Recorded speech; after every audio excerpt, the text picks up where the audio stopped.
Good morning students. Good morning you all. जैसा कि आप सभी जानते हैं, आज का हमारा टॉपिक है वॉइस से संबंधित है। वॉइस होता क्या है इसके बारे में हम जानेंगे। वॉइस मतलब होता है वाच्य, जो कि हम हिंदी में पढ़ेंगे वॉइस। और ये होता क्या है, ये प्रत्येक एग्जाम में पूछा जाता है। अभी पिछले दिनों टेट का एग्जाम हुआ था जो कि कैंसिल हो गया। इसमें भी 3 क्वेश्चन देखने को मिला था, जिसमें भाववाच्य की प्रधानता देखने को मिली थी। भाववाच्य की ही प्रधानता देखने को मिली थी। बाकी आप समझ सकते हैं यूपीएसआई का कंटिन्यू पेपर हो रहा है, और जिसमें प्रत्येक एग्जाम में, प्रत्येक शिफ्ट में, प्रत्येक पालियों में ये पूछा ही जा रहा है। 3 क्वेश्चन कम से कम आ रहा है वाच्य से संबंधित। समय न गंवाते हुए चलते हैं, हम वाच्य होता क्या इसके बारे में समझ लेते हैं। वाच्य को हम क्या कहते हैं? वाच्य क्रिया का रूपांतरण है। वाच्य क्रिया का रूपांतरण होता है जिसके द्वारा यह पता चलता है कि वाक्य में कर्ता, कर्म या भाव में से किसकी प्रधानता है। जिसकी भी प्रधानता होगी फ्रेंड्स, उसके बारे में हम जानेंगे। प्रधानता कैसे होगी? जिसके अकॉर्डिंग हम क्रिया का यूज करेंगे, वर्ब का यूज जिसके भी अकॉर्डिंग करते हैं, वही उसमें क्या होता है, सर्वे सर्वा होता है, वही सुपीरियर होता है, वही प्रधान होता है। तो यहाँ पे क्या समझ में आया? वाच्य होता क्या है? वाच्य क्रिया का रूपांतरण है। वाच्य में हम देखते हैं किसी भी वाक्य में किस चीज की प्रधानता देखने को मिलती है, वही वाच्य कहलाता है। तो यहाँ पे हम चलते हैं, अभी इसके भेद की बात करें तो वाक्य जो है, वाच्य 3 प्रकार के होते हैं। वाच्य के 3 भेद होते हैं। पहला होता है कर्तृवाच्य, दूसरा होता है कर्मवाच्य, और नेक्स्ट वन होता है भाववाच्य। तो हम यहाँ पे चलते हैं, फर्स्ट वन कर्तृवाच्य। कर्तृवाच्य को हम इंग्लिश में बोलते हैं एक्टिव वॉइस। एक्टिव वॉइस के नाम से जाना जाता है कर्तृवाच्य को। जिस वाक्य में कर्ता की प्रधानता होती है, जिस वाक्य में कर्ता की प्रधानता होती है, वहां पे हम कहते हैं वह कर्तृवाच्य है। क्या है? जिस वाक्य में कर्ता की प्रधानता होगी वहां पर कर्तृवाच्य होता है। यह वाक्य जो होता है सकर्मक और अकर्मक दोनों से मिलकर बनता है। जो कर्तृवाच्य है, सकर्मक क्रिया और अकर्मक क्रिया दोनों से मिलकर के ही बनती है। एग्जाम्पल अगर हम देख लेते हैं, एग्जाम्पल अगर हम देखना चाहें तो यहाँ पे पहला एग्जाम्पल है, राम पुस्तक पढ़ता है। राम क्या करता है? राम क्या करने का कार्य करता है? राम पुस्तक को पढ़ने का कार्य करता है। राम के अकॉर्डिंग देखिए, यहाँ पे राम भी पुल्लिंग है और यहाँ पढ़ता, पढ़ता भी पुल्लिंग में ही आया है। अगर यही हम कहते हैं सीता पुस्तक पढ़ती है, तो ये कभी नहीं कहेंगे कि सीता पुस्तक पढ़ता है। अगर यहाँ पे हम सीता कर दें, सीता पुस्तक पढ़ता है, कभी करते हैं क्या? सीता पुस्तक नहीं पढ़ता है, सीता पुस्तक पढ़ती है। क्यों? क्योंकि देखिए यहाँ पे जो सब्जेक्ट था, जो नाउन था, जिसने कार्य किया, कर्ता, कर्ता के अकॉर्डिंग ही यहाँ पर क्रिया का यूज हो रहा है। राम पुल्लिंग है तो पढ़ता भी पुल्लिंग है। सीता पुल्लिंग, सीता स्त्रीलिंग थी, इसी तरह से पढ़ती आ गई, ना कि पढ़ता आ गया, तो वहां पे सीता पुस्तक पढ़ती है। जैसे हम यहाँ देख लेते हैं, सीता पत्र पढ़ती है। सीता पत्र पढ़ती है, सीता रोज लिखती है, बच्चे फुटबॉल खेलते हैं, राहुल क्रिकेट खेलता है, रमेश डांस करता है। तो यहाँ पे हम जब भी देखेंगे तो कर्ता के अकॉर्डिंग ही यहाँ पर हम क्रिया का यूज कर रहे हैं। सो फ्रेंड्स, आई होप आपको कर्तृवाच्य आसानी से क्लियर हो गया होगा। हमें ये आशा है कि आप इसको 1 से 2 बार देखेंगे और इसके बाद कभी भी आपको देखने की कोई आवश्यकता ही नहीं पड़ेगी। आप पूरा का पूरा, आपको एक ही लेक्चर में पूरा का पूरा क्लियर हो जाएगा। आप बस हमारे साथ लास्ट तक बने रहिए।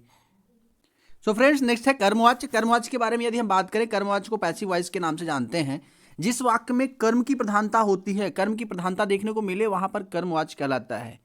कौन सी? जिस भी वाक्य में आपको कर्म की प्रधानता, कर्म के अकॉर्डिंग क्रिया का यूज किया जाए, वहां पर कर्मवाच्य कहलाता है। क्या करेंगे? कर्म के अकॉर्डिंग, कर्म के अनुसार ही क्रिया का प्रयोग करेंगे, वहां पर कर्मवाच्य कहलाएगा। यह वाच्य जो होता है सकर्मक क्रिया से बनती है। यहाँ पे हमेशा सकर्मक क्रिया आएगी, आपको अकर्मक देखने को नहीं मिलेगी। तो हम एग्जाम्पल पे चलते हैं, एग्जाम्पल से और अच्छे से समझ लेते हैं। जिस तरह से हमने अभी पिछले एग्जाम्पल्स में देखा था कि राम पुस्तक पढ़ता है, राम के अकॉर्डिंग ही पढ़ने का क्रिया हो रही थी। क्रिया कैसी थी? पढ़ने की, जो कि पुल्लिंग था, राम सब्जेक्ट पुल्लिंग था, और जो हमारी क्रिया थी वो भी जो है पुल्लिंग में ही यूज की गई थी। यहाँ पर ऐसा कुछ देखने को नहीं मिलेगा। तो यहाँ पे राम के द्वारा पुस्तक पढ़ी जाती है, अगर इसको लिखा जाता उस वाक्य में तो राम के द्वारा पुस्तक पढ़ा जाता होता, जबकि ऐसा नहीं है। राम के द्वारा पुस्तक पढ़ी जाती है, यहाँ पुस्तक के अनुसार देखने को मिल रही है। ऑब्जेक्ट क्या है? पुस्तक, मतलब जो हमारी कर्म यूज हुआ है, कर्म के अकॉर्डिंग ही क्रिया का प्रयोग किया जा रहा है। इसी तरह से हम देख लेंगे, सीता के द्वारा पुस्तक पढ़ी जाती है, यहाँ पुस्तक कर्म है, कर्म के अकॉर्डिंग पढ़ने का कार्य हो रहा है। तो सीता, अब यहाँ चाहे राम पढ़े पुस्तक, चाहे सीता पढ़े, सब्जेक्ट से मतलब नहीं है, यहाँ ऑब्जेक्ट से मतलब है। ऑब्जेक्ट किस रूप में है, उसी हिसाब से हम क्या करेंगे, क्रिया का भी यूज करेंगे, कर्म के अकॉर्डिंग ही क्रिया का यूज करेंगे। नेक्स्ट का एग्जांपल और देख लेते हैं फ्रेंड्स। सीता से नाचा जा रहा है, अगर नहीं नाचा जा रहा होता तो यह जो होता भाववाच्य में कन्वर्ट हो जाता, जो कि अभी हम आगे पढ़ेंगे। तो सीता से नाचा जा रहा है, यह क्या है? कौन नाच रहा है ये नहीं समझते हैं, कौन नाच रहा है ये देखेंगे। तो सिंपल सा हम आपको एक ट्रिक बता देते हैं, जहां पे भी आप के द्वारा का सेंस निकले, जहां पे भी आप के द्वारा का सेंस निकाल सकते हैं, वहां पे आप बिना सोचे समझे कर्मवाच्य लगा देंगे। ठीक है, और बिल्कुल सही ऑप्शन होगा आपका। जैसे मोहन से नाचा जा रहा है, अब चाहे मोहन नाचे चाहे सीता नाचे, नाच तो रहे हैं ना। यहाँ ऑब्जेक्ट के अनुसार ही, जब भी हम कर्म के अनुसार ही चल रहे हैं, तो कर्म के अनुसार हमारी क्रिया देखने को मिल रही है। लेख लिखा गया, गीत गाया गया, पुस्तक पढ़ा गया, पत्र भेजा गया, पुस्तक पढ़ी गई। इस तरह से हम इसको क्या करेंगे, कन्वर्ट करते रहेंगे। आई होप आप सभी को कर्मवाच्य भी क्लियर हो गया होगा, पैसिव वॉइस भी क्लियर हो गया होगा। एक वाच्य और बचा है, हम इसको देख लेते हैं, भाववाच्य। भाववाच्य क्या है फ्रेंड्स? भाववाच्य का सेंस है कि भाववाच्य में जब भी हम देखते हैं ना, भाववाच्य को कहते हैं इम्पर्सनल वॉइस।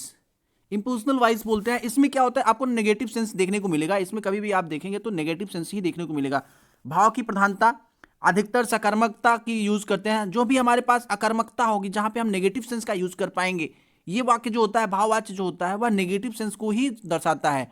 यहां पे देखिए लिख भी दिया गया है, अधिकतम नकारात्मक वाक्य आते हैं इसमें, यह अकर्मक क्रिया के साथ बनती है, कर्मक क्रिया से बनती है। यदि हम एग्जाम्पल देखना चाहेंगे तो एग्जाम्पल क्या होगा? राम से अब दौड़ा नहीं जाता। क्या किया नहीं जाता? राम से अब दौड़ा नहीं जाता। सीता से हंसा नहीं जाता। तुमसे चुप नहीं रहा जाता। जब किसी को डांटते हो आप तो कहते हो क्या तुमसे चुप नहीं रहा जाता? मुझसे चला नहीं जाता।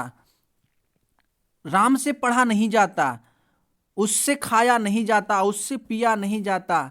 मुझसे चला नहीं जाता। इस तरह से जब भी आप बातें करोगे, नहीं नकारात्मक सेंस का यूज करोगे, वहां पर भाववाच्य देखने को मिलता है। भाव का मतलब ही यहाँ पे नेगेटिव सेंस में आपको अधिकतर आपको नेगेटिव सेंस ही देखने को मिलेंगे। आई थिंक आप सभी को क्लियर हो गया होगा कि भाववाच्य क्या है। नेक्स्ट हम बात कर लेते हैं कैसे हम परिवर्तन करेंगे, वाच्य परिवर्तन किस तरह से करेंगे। कर्तावाच्य है या कर्तृवाच्य, कर्तृवाच्य को कर्मवाच्य में कैसे परिवर्तित करेंगे और कर्मवाच्य को भाववाच्य में कैसे परिवर्तित करेंगे। तो यहाँ पे देख लेते हैं, सीता नाच रही है। सीता नाच रही तो क्या कर रही? सीता नाच रही है। यह हमारा कर्तृवाच्य में, देखिए सीता के अनुसार, सीता स्त्रीलिंग थी और यहाँ नाचना भी नाच रही है। यहाँ पे जो हम क्रिया का यूज किए ना, कंटिन्यू चलने की, वहां पे हम स्त्रीलिंग का प्रयोग किए हैं।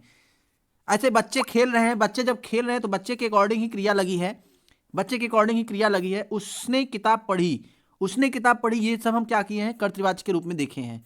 तो यहाँ कर्तृ को, जैसे सीता नाच रही है, अब इसको मुझे कर्मवाच्य में करना, सीता से नाचा जा रहा है, ये कर्मवाच्य हो गया। अब देखिए नाचने के अनुसार ही यहाँ पे ऑब्जेक्ट का प्रयोग किया कर दिया गया है, क्रिया का प्रयोग किया गया है। तो सीता नाच रही है, सीता से नाचा जा रहा है। और जब इसको भाव में कहेंगे, सीता से नाचा नहीं जाता।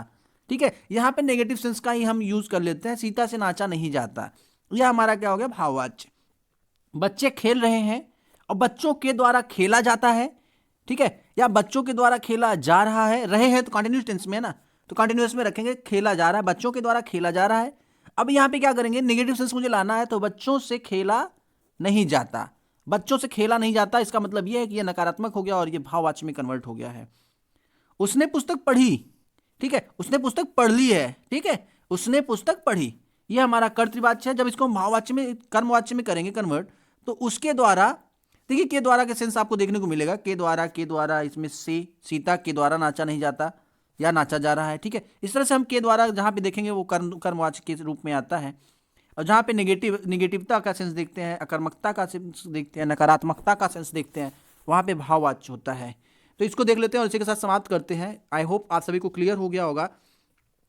उसने किताब पढ़ी, उसके द्वारा किताब पढ़ी गई, उससे किताब नहीं पढ़ी जाती, यह आपका भाववाच्य है। उससे किताब नहीं पढ़ी जाती, नकारात्मकता यहाँ पे शो ऑफ कर रही है।